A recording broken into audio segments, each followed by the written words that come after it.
പ്രാണനായി. രചന നിലാവിൻ്റെ കൂട്ടുകാരി. അവതരണം സാലിം കരുളായി.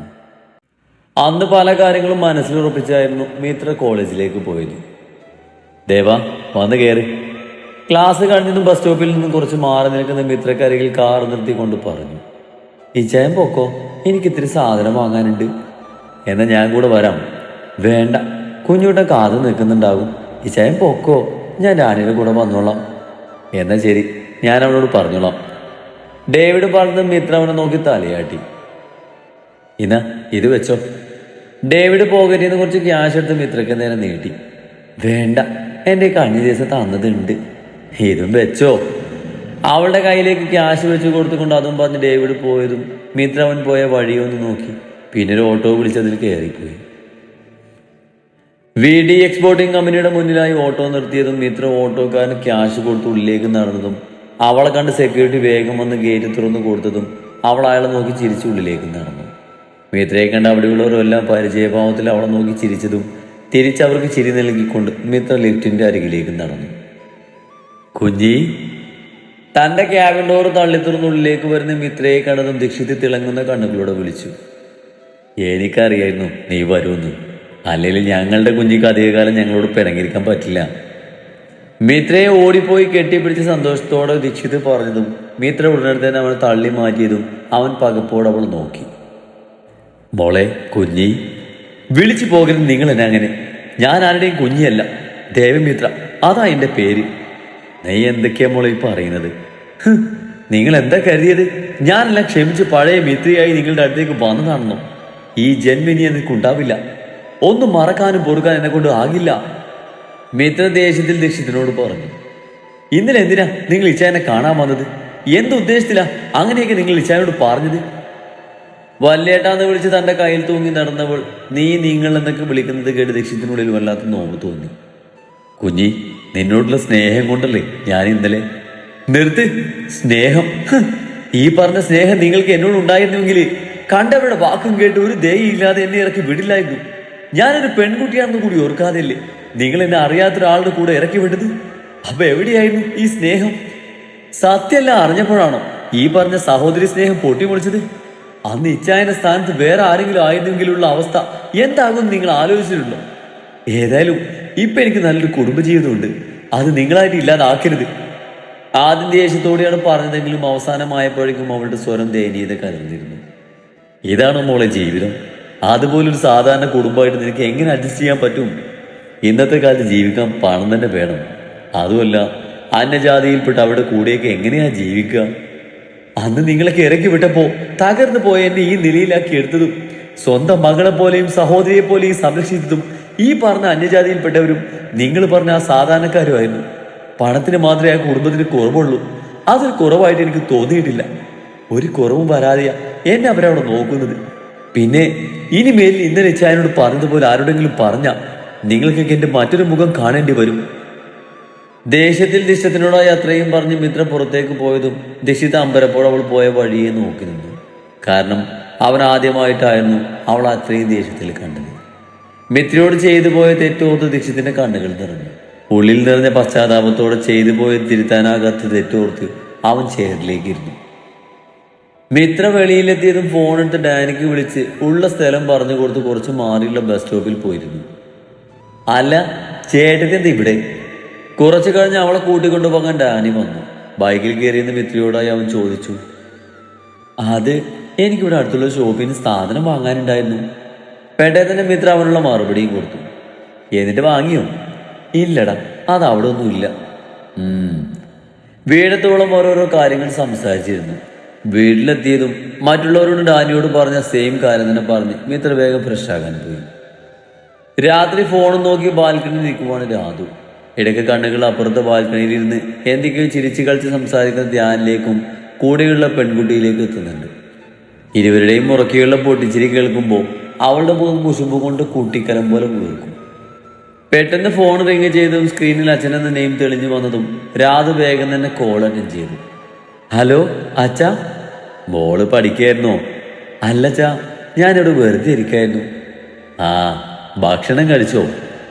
ഇല്ല. അമ്മ എവിടെ അച്ഛാ? അവളിവിടെ ഉണ്ട്. ആ അച്ഛനമ്മയും ഭക്ഷണം കഴിച്ചില്ലേ? അതിനുള്ള സമയമാകുന്നല്ലേ ഉള്ളൂ. പിന്നെ മോളെ എന്താച്ചാ? അത് പിന്നെ ബ്രോക്കർ മോൾക്ക് ഒരു ആലോചന കൊണ്ടുവന്നിരുന്നു. ചെക്കന് ടെക്നോ പാർക്കിൽ ജോലിയാ. അന്വേഷണത്തോളം കുഴപ്പമൊന്നുമില്ല. മോളുടെ ഫോട്ടോ കണ്ട് അവർക്ക് ഇഷ്ടപ്പെട്ടിട്ടുണ്ട്. അവർ ഈ ആഴ്ച പെണ്ണ് കാണാൻ വരട്ടെ എന്ന് ചോദിച്ചിട്ടുണ്ട്. മോളുടെ അഭിപ്രായം അറിയാൻ വിളിച്ചതാ. അച്ഛൻ പറഞ്ഞത് കേട്ട് രാധ ഞെട്ടി പണ്ടാരടങ്ങിയിരുന്നു. ഇത്ര പെട്ടെന്ന് ശരിയാകുമെന്ന് അവളും വിചാരിച്ചിരുന്നില്ല. ഒരു നിമിഷം അവളുടെ കണ്ണുകൾ അപ്പുറത്തെ ബാൽക്കണിയിലിരിക്കുന്ന ധ്യാനിലേക്ക് പാറി വീണു. മോളെന്തൊന്നും പറയാത്തത്? അത് പിന്നെ അച്ഛൻ്റെ ചോദ്യം കേട്ട് രാധ എന്ത് പറയണമെന്ന് അറിയാതെ പോലെ. എന്തായാലും പറ മോളെ. എനിക്ക് സമ്മതാണ്. അച്ഛൻ അവനോട് വരാൻ പറ. മറുപുറത്ത് നിന്ന് കണ്ണുകളടച്ച് ഒറ്റ ശ്വാസത്തില്ലാതും പറഞ്ഞ് ഫോണ് കട്ട് ചെയ്തു. ഒരിക്കൽ കൂടി ധ്യാനെയും ആ പെണ്ണിനെയും നോക്കി ബെഡിൽ പോയി കിടന്നു. ധ്യാനെ ഓർത്തതും അവളുടെ കണ്ണുകൾ നിറഞ്ഞെങ്കിലും വാശിയോടെ തുടച്ചു മാറ്റി പില്ലോയിലേക്ക് മുഖം അമർത്തി കിടന്നു. ചേട്ടത്തിയേ! സീറ്റ് റോഡിലെ അരഭിത്തിയിലിരുന്ന് പുറത്തേക്ക് നോക്കിയിരുന്ന മിത്ര കുഞ്ഞൂട്ടിനെ നീട്ടിയുള്ള വിളി കേട്ടതും ചിന്തകളിൽ നിന്ന് പുറത്തേക്ക് വന്ന് മിത്ര തിരിഞ്ഞ് കുഞ്ഞൂട്ടിനെ നോക്കി. എന്താ ഒരാലോചന?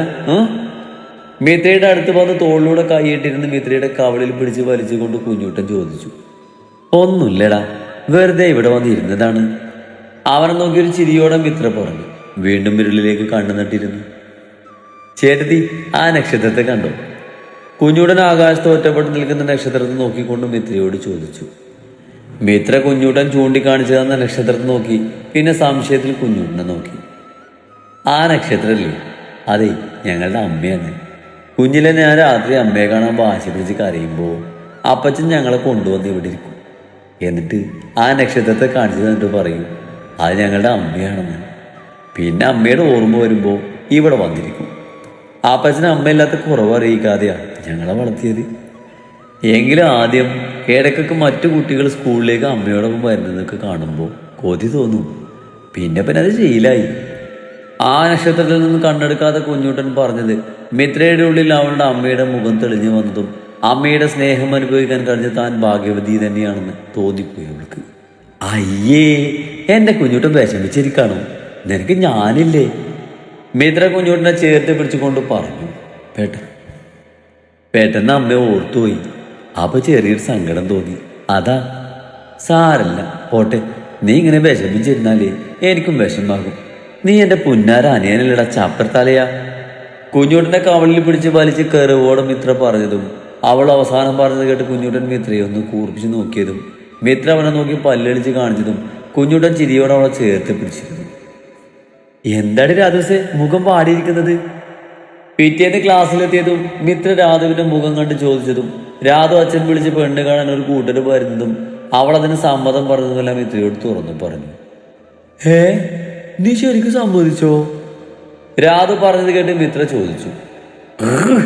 അപ്പൊ ഞാൻ ഇത്രയും നേരം പറഞ്ഞൊന്നും നിന്റെ തലി കയറിയില്ലേ? മിത്ര പറഞ്ഞത് കേട്ട് രാധു കലിപ്പിൽ പറഞ്ഞു. കൂൾ മോളെ, ഞാൻ വിശ്വാസം വരാത്തോണ്ട് ചോദിച്ചതല്ലേ. എന്നാലും നിനക്ക് എങ്ങനെ തോന്നി സമ്മതിക്കാൻ? പിന്നെ ഞാൻ എന്ത് വേണം? ആ പെണ്ണിനെ കൂടെ ഒലിപ്പിച്ചുകൊണ്ട് നടക്കുന്ന അങ്ങയുടെ പിറകെ കണ്ണീരൊലിപ്പിച്ച് നടക്കണോ? അതിനൊന്നും എന്നെ കിട്ടില്ല. എന്നെ വേണ്ടാത്തതിന് എനിക്കും വേണ്ട. നിനക്ക് വിഷമമുണ്ടോടി? ഇല്ലെന്ന് ഞാൻ പറയുന്നില്ല. കാരണം എൻ്റെ മനസ്സ് അങ്ങേരെ കൂട്ട് കല്ലല്ല. പിന്നെ മറ്റന്നാൾ വെള്ളിയാഴ്ചയല്ലേ, അന്ന് വൈകിട്ട് വീട്ടിലേക്ക് പോകും. പിന്നെ തിങ്കളാഴ്ച രാവിലെ വരുള്ളൂ. എടി, എടുത്ത് ചാടണോ? ആ പെൺകുട്ടിന് സാറിൻ്റെ റിലേറ്റീവ് ആണെങ്കിലോ? ഒന്നുകൂടെ അന്വേഷിച്ചിട്ട് പോരെ? രാധുവിനെ പിന്തിരിപ്പിക്കാനെന്നോണം മിത്ര ചോദിച്ചു. വേണ്ട, എന്നെ വേണ്ടാത്തവരുടെ അടുത്തേക്ക് ഇനി ഒരു പട്ടിയെ പോലെ ചെല്ലാൻ ഞാനില്ല. രാധു പറഞ്ഞത് കേട്ട് മിത്ര പിന്നൊന്നും പറഞ്ഞില്ല. കുറച്ചു കഴിഞ്ഞ് ക്ലാസ്സിലേക്ക് സാറ് വന്നതും ഇരുവരും പിന്നെ സംസാരം നിർത്തി ക്ലാസ്സിൽ ശ്രദ്ധിച്ചിരുന്നു. അന്ന് ധ്യാൻ ക്ലാസ് എടുക്കാൻ വന്നതും പതിവിന് വിപരീതമായി രാധുവിന് മൈൻഡ് പോലും ചെയ്യാതെ ബുക്കിൽ ശ്രദ്ധിച്ചിരുന്നു. രാധുവിന്റെ പതിവില്ലാത്ത ഈ പ്രവൃത്തി കണ്ട് ധ്യാനെ നെറ്റി ചുളിഞ്ഞുവെങ്കിലും പിന്നെ എന്തെങ്കിലും ആവട്ടെ എന്ന് കരുതി ആ ഭാഗത്തേക്ക് ശ്രദ്ധിക്കാൻ തന്നെ പോയില്ല. അന്ന് ഡേവിഡിന് ഉച്ചയ്ക്ക് ശേഷം കുഞ്ഞുവിന്റെ സ്കൂളിൽ പേരൻസ് മീറ്റിംഗ് ഉള്ളത് കൊണ്ട് അപ്പാച്ചന് പോകാൻ കഴിയാത്തത് കൊണ്ട് ഡേവിഡായിരുന്നു പോയത്. വൈകിട്ട് ക്ലാസ് കഴിഞ്ഞ് ഡാനിയും മിത്രയും ബസ്സിനായിരുന്നു വീട്ടിലേക്ക് പോയത്. ചേട്ടത്തി, ഈ വീട് കണ്ടോ? നടക്കുന്നതിൻ്റെ ഇടയിൽ ഡാനി ആൾപ്പാർപ്പില്ലാത്ത ഒരു വലിയ വീട് കാണിച്ചു കൊടുത്തുകൊണ്ടും പറഞ്ഞതും മിത്ര കയ്യിലെ സിപ്പപ്പ് തുറന്നുകൊണ്ട് ആ വീട്ടിലേക്ക് നോക്കി. ആ കണ്ടു. എന്താ ഡാനി? ആ വീടിന്റെ പിറകുവശത്തായി മതിലിനോട് ചെന്ന് വലിയൊരു ചാമമരണ്ട്. എന്ത് രസമാണെന്നോ ആ ചാമ്പക്ക അടിക്കാൻ. പിന്നെ അതുണ്ടാകാൻ സീസണൊന്നുമില്ല, എപ്പോഴും ചാമ്പക്ക ഉണ്ടാകും. കയ്യിലൊഴിഞ്ഞ സിപ്പപ്പ് കൂട് കളഞ്ഞുകൊണ്ട് ഡാനി പറഞ്ഞതും മിത്രക്ക് അവൻ പറഞ്ഞത് കേട്ട് വായിൽ വെള്ളം പൊടിഞ്ഞു. എന്നാ നമുക്ക് പോയി പൊട്ടിച്ചാലോ? ആ ബെസ്റ്റ്, അങ്ങോട്ട് ചെന്നാൽ മതി. അവിടെ വൈകുന്നേരം ആയാൽ പട്ടി അഴിച്ചിടും. അവിടെ ആൾ താമസം ഇല്ലാത്തതുകൊണ്ട് കള്ളന്മാര് വരാതിരിക്കാൻ 4 നായ്ക്കളുണ്ട്. അപ്പൊ അവറ്റകൾ ആരും നോക്കും? അതിനൊക്കെ കാര്യസ്ഥനുണ്ട്. മിത്രയുടെ സംശയത്തിന് മറുപടി നൽകി ഡാനി നടന്നതും എന്തൊക്കെയോ ആലോചിച്ച് കണക്ക് കൂട്ടി മിത്രയും അവന്റെ കൂടെ നടന്നു. പെട്ടെന്നാണ് അവരുടെ മുന്നിലേക്ക് ഒരു കാറ് വന്ന് ബ്രേക്ക് ഇട്ട് നിന്നത്. പെട്ടെന്നായതുകൊണ്ട് ഇരുവരൊന്ന് ഞെട്ടിപ്പോയിരുന്നു. എടാ പോന്ന മോനെ, നിനക്കൊന്ന് കണ്ണു കാണില്ലേ? വെച്ച് വീടാൻ പോയ മിത്രയെ പിടിച്ചു നിർത്തി ഡാനി ആ വണ്ടിക്കാരനെ നേരെ ചീറിക്കൊണ്ട് ചോദിച്ചു. അപ്പോഴേക്കും കോടതി സീറ്റ് തുറന്ന് വ്യാസ് ഇറങ്ങിയതും ഒന്നുകൂടെ രണ്ടുപേരുടെയും മുഖം ഇരുണ്ടു. പക്ഷേ തലയിലും കയ്യിലും കെട്ടുമായി നിൽക്കുന്ന വ്യാസിനെ കണ്ടതും മിത്രയുടെ ചുണ്ടിൽ പരിഹാസം നിന്ന് ചിരി വിരിഞ്ഞു. മിത്രയുടെ മുഖത്ത് പരിഹാസച്ചിരി കണ്ട് വ്യാസിന് ദേഷ്യം വന്നെങ്കിലും അടക്കി നിർത്തി അവളുടെ അടുത്തേക്ക് നടന്നു. എന്തിനാ വഴി തടഞ്ഞ് നിർത്തിയത്? ഈ വണ്ടി എടുത്ത് മാറ്റി, ഞങ്ങൾക്ക് പോണം. തങ്ങളുടെ അടുത്തേക്ക് വന്ന വ്യാസനെ നോക്കി ദേഷ്യത്തിൽ മിത്ര പറഞ്ഞുവെങ്കിലും അവൾ പറഞ്ഞത് കേട്ട് വ്യാസൻ ചിരിച്ചുകൊണ്ട് വീണ്ടും അവളുടെ അടുത്തേക്ക് നടന്നു. ഡോ, തന്നോടല്ലേ പറഞ്ഞത് വഴിന്ന് വണ്ടി എടുത്ത് മാറ്റാൻ? മിത്ര പറഞ്ഞത് കേട്ടിട്ടും ഒരു ഉളുപ്പില്ലാതെ തങ്ങളുടെ നേരെ ചിരിച്ചുകൊണ്ട് നടന്നു വന്ന വ്യാസനെ നോക്കി ഡാനി ദേഷ്യത്തിൽ പറഞ്ഞതും വ്യാസ ദേഷ്യത്തിൽ അവനെ അടിപൊളി നോക്കി. ഓ, ഇവനാണോ നിന്റെ കൂട്ട്? എന്തേ നിന്റെ ആ വാദിയരെ നീ കളഞ്ഞോ? ഏതായാലും കൊള്ളലടി നീ. ഡാനിയൊന്ന് ഇരുത്തി നോക്കി പിന്നെ മിത്രയെ അടിമുടി ഒഴിഞ്ഞു നോക്കി വഷളൻ ചിരിയോടെ വ്യാസ് ചോദിച്ചതും അവൻ പറഞ്ഞത് കേട്ട് ദേഷ്യം വന്ന മിത്ര ഉടനെ തന്നെ വ്യാസിന്റെ കവിളിട്ടൊന്ന് പൊട്ടിച്ചു. ഡേയ് മിണ്ടരുത്, എല്ലാവരും നിന്റെ പോലെയാണെന്ന് വിചാരിച്ചോ? എന്റെ ഇച്ഛായനെ മറക്കണമെങ്കിൽ ഈ ഞാൻ 2ാമത് ജനിക്കണം. പിന്നെ എങ്ങനെയാ ഈ വെച്ചുകെട്ടൊക്കെ കിട്ടിയതെന്ന് മറക്കണ്ട. മിത്ര വ്യാസിന്റെ ഒടിഞ്ഞ കൈയും നെറ്റിയിലെ കെട്ടൊക്കെ നോക്കി ദേഷ്യത്തിൽ പറഞ്ഞു. ഡേയ് നീ വല്ലാതെ കളിക്കണ്ട. ഞാനിപ്പോ ഒന്ന് വിചാരിച്ചാൽ നിന്റെ ഈ തിളപ്പ് മാറ്റാൻ പറ്റും. ചിലക്കത് പോടൂ. ആദ്യം ആ പഞ്ചറായ ബോഡി ഒന്ന് റിക്കവർ ആവട്ടെ, എന്നിട്ടാകാം.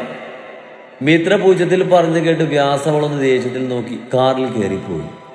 ഹാവൂ, വ്യാസ് പോയത് കണ്ട് മിത്ര ആശ്വാസത്തിൽ നെടുവേർപ്പെട്ടു. അയ്യേ, ഇത്രയ്ക്ക് പേടിയുള്ള ആളാണോ അയാളുടെ വലിയ ഡയലോഗ് അടിച്ചത്? മിത്രയുടെ മുഖഭാവം കണ്ട് ചിരിച്ചുകൊണ്ട് ഡാണി ചോദിച്ചതും മിത്ര അവനെ നോക്കി പല്ലിളിച്ച് കാണിച്ചു.